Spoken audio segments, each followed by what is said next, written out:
تخيلي إنك تبدأي يومك بحاجة بسيطة جدا بس هتعمل لك فرق رهيب في صحتك وفي طاقتك وفي معدل الحرق عندك وفي قدرتك على إنك تخسي، والأهم إنها مش مكلفة خالص.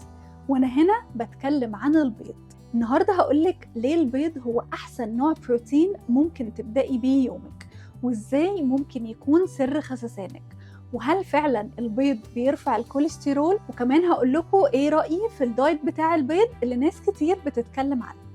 الفيديو ده هيغير فكرتك عن البيض 180 درجة، فخليكي معايا لحد الآخر واكتبولي في الكومنتات قبل ما نبدأ بتاكلي بيض كام مرة في الأسبوع.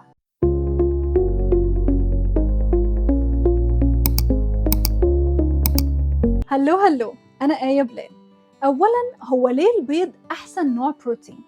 لو هنتكلم عن البروتين المثالي، فأول حاجة العلماء بيقيسوا بيها جودة البروتين هي حاجة اسمها القيمة البيولوجية، والمفاجأة إن البيض واخد تقريباً أعلى قيمة بيولوجية بين كل الأطعمة.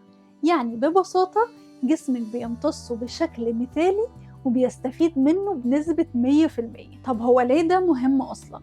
البروتين اللي موجود في البيض بيحتوي على كل الأحماض الأمينية الأساسية اللي الجسم محتاجها، وسهل الهضم وامتصاصه سريع، وده بيساعد في بناء العضلات وتعزيز المناعة وتحسين صحة الشعر والبشرة والضوافر. البيض أرخص وأكتر بروتين متاح مقارنة باللحوم والأسماك، وبيوفر لك أعلى جودة بأقل سعر. عارفين إحساس الجوع اللي بيخليكوا تفكروا في الأكل طول اليوم؟ البيض بقى ممكن يكون الحل السحري للمشكلة دي. ليه بقى؟ البيض غني ببروتين عالي الجودة، والبروتين بياخد وقت طويل في الهضم، وده هيخليكي تحسي بالشبع لفترة أطول. تاني حاجة، هو بيحفز إفراز هرمونات الشبع زي ال GLP-1 وال PYY اللي بتساعد على الشبع وما بتبقيش عايزة تاكلي كل شوية. تالت حاجة، وجبة فطار غنية بالبيض بتقلل الجوع خلال اليوم كله، وده مثبت علميا. في دراسة قالت إن الناس اللي فطروا بيض أكلوا سعرات أقل بحوالي 400 كالوريز خلال اليوم مقارنة باللي فطروا عيش أو كورن فليكس. طب هل البيض بس بيشبع؟ لأ، ده كمان بيساعدك تحرقي دهون أسرع. قوليلنا إزاي بسرعة.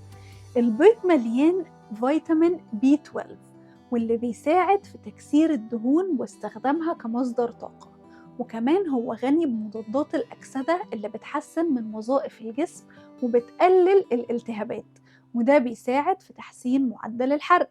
والبروتين اللي موجود في البيض بيزود التأثير الحراري للطعام، يعني الجسم بيحرق سعرات أكتر علشان يهضم البروتين مقارنة بالنشويات والدهون. في ناس أوقات بعد ما بتفطر بيض بتحس إن هي عندها إرهاق أو صداع. إيه اللي ممكن يخلي الناس دي تحس بكده؟ أول حاجة، قلة النشويات مع البيض.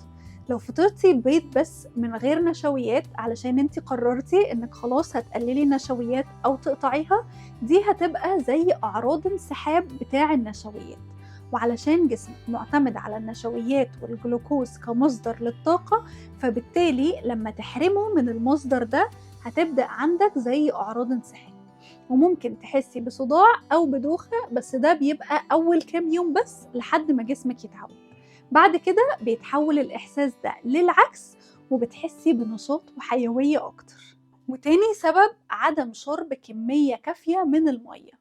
البيض غني بالبروتين زي ما قلنا، والبروتين بيسحب مية من الجسم، فلو مش بتشربي مية كفاية ممكن تحسي بجفاف وصداع، فلازم تشربي مية بكمية كافية علشان ما يبقاش عندك الإحساس ده. وأكيد لو عندك حساسية من البيض طبعا لازم نبعد عنه. نيجي بقى لواحد من أكتر الأسئلة اللي بتتكرر، هل البيض فعلا بيرفع الكوليسترول وبيسبب مشاكل في القلب؟ الإجابة العلمية الحديثة لأ، البيض مش بيرفع الكوليسترول الضار عند معظم الناس. الدراسة الحديثة أثبتت إن الكوليسترول الغذائي اللي بناكله زي اللي في البيض ملوش تأثير كبير على كوليسترول الدم.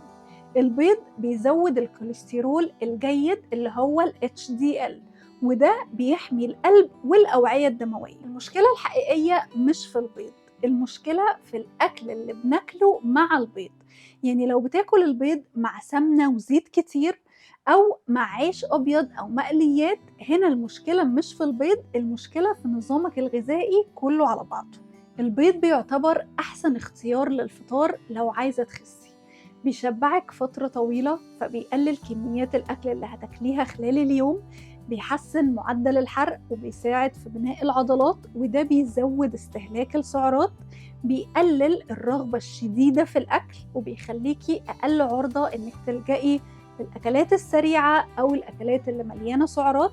والدراسات أثبتت إن الناس اللي بياكلوا بيض في الفطار بيخسوا أكتر بنسبة 65% مقارنة باللي بياكلوا فطار نسبة النشويات فيه عالية. بالنسبة بقى لدايت البيض اللي بقى ترند كبير جدا وناس كتير جربوه، هل هو فعلا صحي؟ خليني أقولك على إيجابياته وعيوبه. الإيجابيات هي إن الكالوريز بتاعته قليلة جدا، فبالتالي بيخلي الشخص يخس بسرعة جدا. تاني حاجة هو غني بالبروتين، فمش بيخليكي تحسي بجوع شديد. بس مشكلته إيه بقى؟ إن هو دايت قاسي جدا ومش متوازن نهائي، وده بيخلي الجسم يفقد الكثير من العناصر الغذائية المهمة اللي هو محتاجها. فقدان الوزن السريع منه بيكون أغلبه مية وعضلات مش دهون، وده بيخلي الوزن يرجع تاني بسرعة بمجرد ما تبطليه وترجعي للأكل العادي بتاعك. وكمان هو ممكن يسبب إرهاق وضعف ودوخة وإمساك بسبب نقص الألياف، وأنا من رأيي إن أنت ما تعملوش. الأحسن إنك تاكل البيض كجزء من نظام غذائي صحي ومتوازن، بدل ما تعتمد عليه لوحده بس، لأن النتيجة اللي هتاخدها منه هتبقى نتيجة مؤقتة وهتروح بمجرد ما ترجع تلخبط تاني. والنظام ده بيبقى ليه استخدامات معينة في أوقات معينة مع حالات معينة. باختصار، البيض هو من أحسن الأكلات اللي ممكن تضيفها في نظامك الغذائي، سواء عايز تخس أو تبني عضلات أو حتى تحافظ على صحتك بشكل عام. لكن زيه زي أي حاجة، الاعتدال فيه هو الحل الأمثل. قولولي في الكومنتات بتحبوا تاكلوا البيض ازاي، مسلوق ولا مقلي ولا اومليت، ولا ايه احلى طريقة بالنسبة لكم. وما تنسوش تعملوا لايك للفيديو، سبسكرايب للشانل، وشير للفيديو مع اصحابكم علشان يوصل لكل اللي محتاج المعلومات دي. واستنوني في فيديو جديد.